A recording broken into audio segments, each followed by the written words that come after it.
안녕하세요. 반갑습니다. 여러분, 자, 오늘도 여러분, 하루 잘 보내셨죠? 자, 상법 관련해서 우리가 또 한번 오늘도 여러분하고 한 문제 또 풀어보도록 하겠습니다.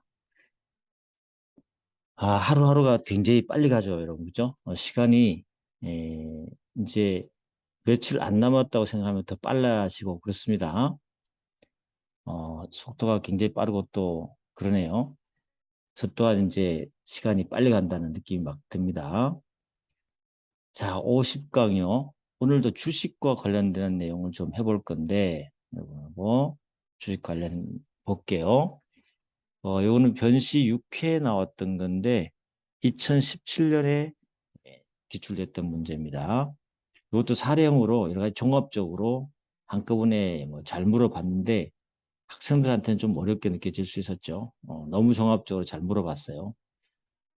비상장 주식회사인 액수 주식회사가 자금 조달 목적으로 신주를 발행할 때 A와 B가 이를 인수했어요. 신주를 인수했는데 A는 주식 인수 대금으로 돈을 다 납입을 했고 B는 주식 인수 대금을 납입한 사실이 없어요. 누가 줬냐면 C가 이를 대신 납입한 거죠. 이렇게 했을 때 이제 실질 주주와 형식 주주를 한번 생각해 볼 수 있는 부분이고요. 그 다음에 X회사는 주권을 발행해서 A와 B에게 교부했어요.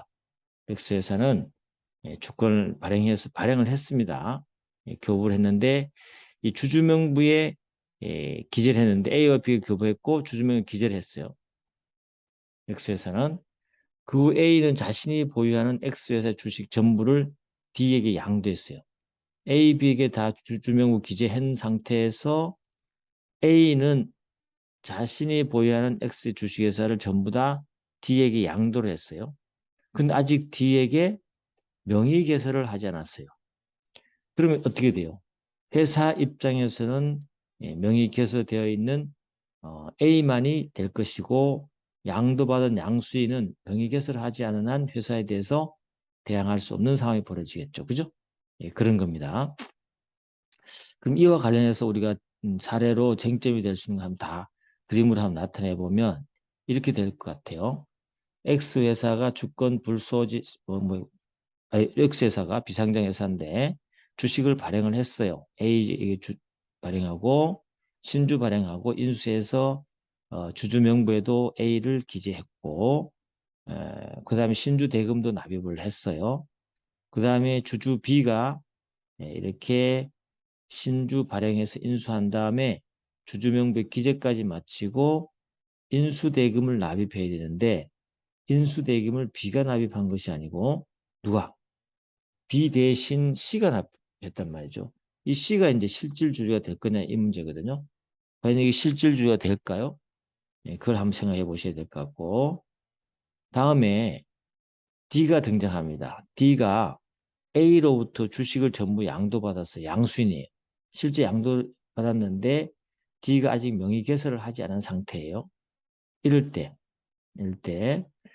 과연 이게 D가 실제 주주인지 아니면 회사에 대해 누가 대항할 것인지 문제될 것이고 그 다음에 X회사가 자본 전입으로서 무상 신주를 발행했어요. 자본을 전입했다는 것은 다시 말해서 법정 준비금을 자본으로 돌리면서 주주에게 무상으로 신주 발행해 준 것을 말하죠. 그래서 A 주주에게 이걸 줬단 말이에요. 줬죠. 근데 이 준 것을 채권자가 있었어요. A 주주의 채권자가 압류를 했어요.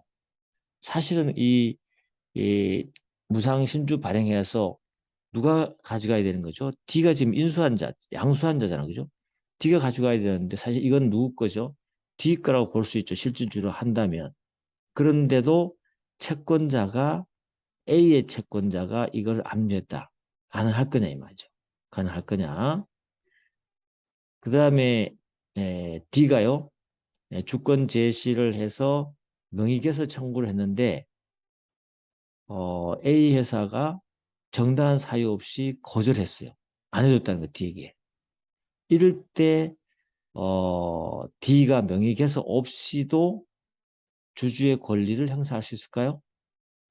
우리 판례에 하면 가능한 거죠. 그죠? 가능한 겁니다. 가능해요. 예외적으로 실질 주주가 행사할 수 있는 유일한 거죠. 거절했을 때, 그죠? 그리고 이 비주주가 주권 불소지 신고를 했어요. 근데 지금 아까 말했듯이 이 회사는 주권 불소지 신고 금지 규정이 없기 때문에 B는 주권 불소지 신고를 하는 것이 가능할까요? 가능하죠. 가능하죠. 이런 쟁점들이에요. 한번 가보면 C가 B 주식 인수 대금을 납입했다는 것만으로 C를 실질상 주주라고 단정할 수 없죠. 그죠? 단정할 수 없습니다. 우리 판례 입장이에요. 단정할 수 없어요. 그래서 주주명부상 주주가 아닌 제3자가 신주인수 대금의 납입 행위를 했다는 사정만으로 제3자를 주주 명의의 명의 신탁 관계에 기초한 실질상의 주주라고 단정할 수 없어요. 그리고 제3자를 실질상의 주주로 인정하기 위해서는 이를 주장하는 자가 위 납입 행위가 주주 명부상 주주와 제3자 사이에 명의 신탁 약정에 의한 것임을 증명해야 돼요. 알겠죠? 주장하는 자가. 예, 그렇다. 그 다음에 2번. X회사의 정관에 주권 불소지 신고를 금하는 규정이 없으면 X회사의 정관에 주권 불소지 신고를 금하는 규정이 없으면 B는 X회사의 주권을 제출하면서 주권 불소지 신고를 할 수 있습니까? 있죠. 그렇죠? 예, 주권 불소지 신고 금지하는 규정이 없어야 됩니다. 정관으로. 예, 그러면 얼마든지 주권을 제출하고 주권 불소지 신고를 할 수 있습니다. 됐죠? 됐습니다. 그래서 상법 358조의 2에 가보면 나옵니다. 정관에 다른 규정이 있는 경우를 제외하고는 그 주식에 대해서 주권의 소지를 하지 않겠다는 뜻을 회사에 신고할 수 있다. 맞는 말이에요. 3번 가보면 X회사가 명의개설을 하지 않은 D의 주주권 행사를 인정하는 것은 가능하다. 아니 명의개설을 하지 않은 것에 대해서 D에게 X회사가 직접 인정하는 건 가능하냐 이 말이죠. 개설하지 않은 D는 회사에 대해서 할 수 없는 게 맞아요. 그럼 회사도 명의개설을 하지 않은 D에게 너는 주주권 행사를 인정할 수 없어 라고 할 수 있냐 이 말이죠. 가능합니다. 주주명부의 주주만이 주주권을 행사할 수 있다는 그런 법리에는 회사를 구속하는 것뿐만 아니라 주주도 함께 구속하기 때문에 회사도 인정할 수 없어요. 그렇죠? 그게 이제 한 판례 입장이었습니다. 주주명부상의 주주만이 회사에 대한 관계에서 주주권을 행사할 수 있다는 법리는 주주에 대해서만이 아니라 회사에 대해서도 마찬가지로 적용되기 때문에 회사는 특별한 사정이 없는 주주명부에 기재된 자의 주주권 행사를 부인하거나, 그렇죠? 부인하거나 주주명부에 기재되지 아니한 자의 주주권 행사를 인정할 수는 없어요. 알겠죠? 회사도 구속한다는 얘기고. 자, 이와 관련해서 주주명부에 대한 대항력, 주주명부에 대한 구속력 살펴보면 주주명부상 주주만이 회사에 대한 주주권을 행사할 수 있다는 이 원칙, 이것에 대해서는 주주와 회사가 전부 다 구속됩니다. 다시 말하면 회사가 주주명부에 기재된 자에게 주주권 행사를 부인할 수가 없고요. 또 주주명부에 기재되지 않은 자에게 주주권 행사를 인정할 수도 없다는 뜻입니다. 알겠죠? 그런 뜻이고, 그 다음에 주식이 발행됐을 때는 주주명부에, 그러니까 여기에 주주명부의 구속력이 주식의 발행에도 적용되고 이제는 양도에도 다 적용됩니다. 주식 발행했을 때도 마찬가지로 처음 발행했는데 주주명부에 기재가 돼야만이 회사에 구속하는 거죠. 그죠? 기재돼야만 가는 거고 주식을 양도받았을 때 양수인은 반드시 주주명부에 명의개설을 해야만이 회사를 구속하는 거죠. 알겠죠? 그래서 처음 주식 발행할 때는 기재라고 하고요. 예, 양수할 때는 명의개설이라고 합니다. 알겠죠? 이래야만이 가능하다. 회사에 대항할 수 있다. 그 다음에 주주명부에 적법하게 주주로 기재된 자는 특별한 사정이 없는 회사에 대한 주주권을 행사할 수 있습니까? 그렇죠. 근데 회사는 실질 주주의 존재에 대한 선악 관계없이 주주권 행사를 부인할 수 있어요. 알겠죠? 과거에는 실질주주를 회사가 알게 됐으면 이 회사가 인정해주지 않으면 문제가 됐지만 이제는 실질주주의 존재를 알았건 몰랐건 관계없이 주주명부에 기재되지 않은 자에게는 주주권 행사를 인정 안 해주면 되는 거예요. 회사는 그래서 주주명부에 기재 없는 경우에 실질주주의 주주권 행사를 인정하지 않습니다. 알겠죠? 않습니다. 네 번째, D가 X회사에 주권을 제시해서 명의개설을 청구했는데 X회사가 정당한 사유 없이 응하지 않은 거예요. 이런 거라면 D는 명의개설을 하지 않고서도 X회사에 대해서 주주권 행사할 수 있습니까? 행사할 수 있죠. 아까 봤잖아요. 그죠? 거절 예외적으로 주주명부에 기재되지 않는 실질주주가 행사할 수 있는 아주 유일한 예외가 거절한 겁니다. 알겠죠?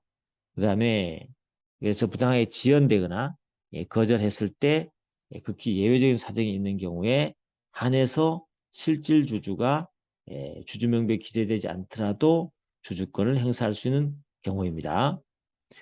그래서 우리가 주주명부의 기재 효력에서 대항력의 내용은 원칙적으로 실질주의 주주권의 행사를 제한하는 의미를 갖고 있는 거죠. 예외적으로 주주명부의 기재, 명의개설 청구가 부당하게 지연되거나 거절될 때는 예외적으로 실질주주에게 주주권 행사를 허용하게 되는 것이다. 됐죠? 이런 것을 우리가 이해해 볼 수 있습니다. 5번. X회사가 이후 준비금의 자본 전입금. 여러분 준비금이라는 거 법정 준비금이죠. 회사의 법정 준비금이 너무 많이 쌓였어. 그걸 어때요? 자본으로 돌리고 싶잖아요. 그럴 때는 뭐죠? 주식을 발행해야 돼. 알겠죠? 주식을 발행해 주는데 그때는 주주에게 주는데 무상주를 준 거죠. 알겠죠? 무상으로. 무상으로. 무상신주를 발행합니다. 무상신주를 발행했는데 A의 채권자 그 신주에 대해서 한 압류는 효력이 없을까요?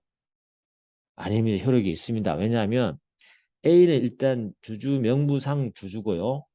이런 경우는 형식적으로든 주주가 되는 것입니다. 그렇기 때문에 주주의 채권자가 이걸 압류하는 건 상관없어요. 실질주주가 있다 하더라도 주주 명부에 기재된 자의 채권자가 압류할 수 있는 거죠. 그래서 효력이 없는 것이 아니고 있는 겁니다.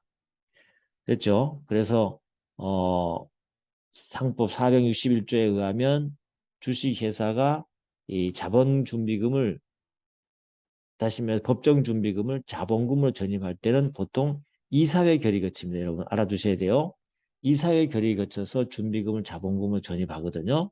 그래서 전입할 때는 그냥 전입하는 것이 아니고 주식을 발행하는데 이거는 회사에 준비해둔 돈을 가지고 주식을 발행하는 거기 때문에 주주에게 무상으로 나눠줍니다. 이걸 우리가 무상주라 그래요. 알겠죠? 이런데 회사에 대한 관계에서 이사회 결의로 정한 일정한 날에 주주 명부의 주주로 기재된 자만이 신주의 주주가 되는 거예요. 알겠죠? 따라서 D가 X 주식회사의 김영주식을 실질적으로 취득했지만 X 주식회사의 이사회가 신주를 발행하면서 정한 기준일, 현재 D가 김영주주의 명의 개설을 하지 않죠. 그러면 회사는 어때요? 주주 명부에 기재된 자에게 배당할 수 있는 겁니다. 아니면 발행할 수 있는 거죠. 그래서 A가 그 주주로 기재되어 있다면 X 주식회사에 대한 관계에서는 신주의 주주는 A가 되기 때문에 결국 A의 채권자가 물상대유 행사로 그 신주에 대한 압류를 했다는 것은 가능한 것이고 이론적으로도 유효합니다. 알겠죠? 유효하다. 이렇게 해서 우리가 아주 한 문제를 통해서 여러 가지 많은 쟁점을 한번 검토를 해봤습니다. 자, 오늘도 여기까지 하고 여러분 수고 많으셨습니다.